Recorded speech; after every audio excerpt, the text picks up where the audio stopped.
जय श्री राम। हनुमान के लौटने पर श्री राम की वानर सेना नए उत्साह के साथ लंका की ओर चल पड़ी, किंतु दक्षिण तट पर पहुंचकर विशाल और अशांत समुद्र ने उनका मार्ग रोक लिया। उधर लंका में रावण ने अपने धर्मी भाई विभीषण को सत्य कहने पर अवमानन कर निकाल दिया। विभीषण ने समुद्र पार कर श्री राम की शरण ली और उन्हें रावण के रहस्यों से अवगत कराया। श्री राम ने शरणागत धर्म का पालन करते हुए विभीषण को सम्मान सहित अपना लिया। नल और नील के दिव्य शिल्प से वानर सेना राम नाम लिखे पत्थरों से सेतु बनाने लगी। उनकी भक्ति और परिश्रम से समुद्र पर एक अद्भुत सेतु तैयार हो गया जो लंका तक जाता था। लंका के युद्ध क्षेत्र में राम की सेना और रावण के राक्षसों के बीच भयंकर युद्ध छिड़ गया। तभी रावण के मायावी पुत्र इंद्रजित ने अदृश्य होकर आकाश से बाणों की वर्षा कर दी। उसने राम और लक्ष्मण पर अपना सबसे घातक अस्त्र नागपाश चला दिया। उन सर्पों ने राम और लक्ष्मण को पूरी तरह से जकड़ लिया और वे मूर्छित हो गए।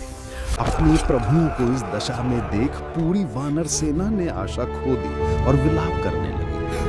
किंतु तभी नागों के शत्रु महान गरुड़ देव एक दिव्य प्रकाश के साथ वहां प्रकट हुए। गरुड़ के आते ही सारे नाग भय से भाग गए और राम लक्ष्मण बंधन मुक्त हो गए। अंतिम युद्ध में धर्म और अधर्म राम और रावण के रूप में आमने सामने आ गए।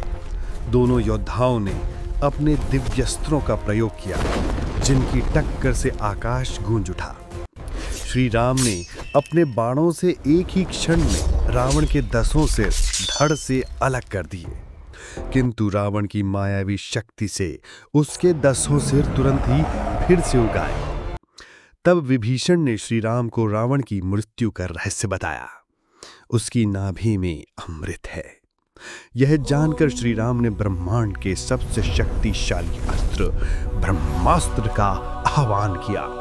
उस एक बाण ने रावण के नाभि में स्थित अमृत को सोख लिया और अधर्म का अंत कर दिया। लंका पर विजय के बाद श्री राम और माता सीता का पुनर्मिलन हुआ, पर वातावरण में दुख था।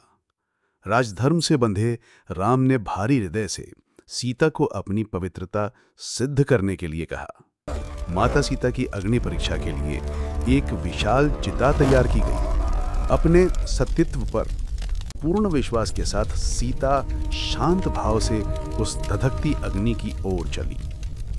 उन्होंने बिना किसी भय के अग्नि में प्रवेश किया और लपटों में विलीन हो गई। तभी स्वयं अग्निदेव प्रकट हुए और उन्होंने निर्दोष सीता को श्री राम को वापस सौंप दिया।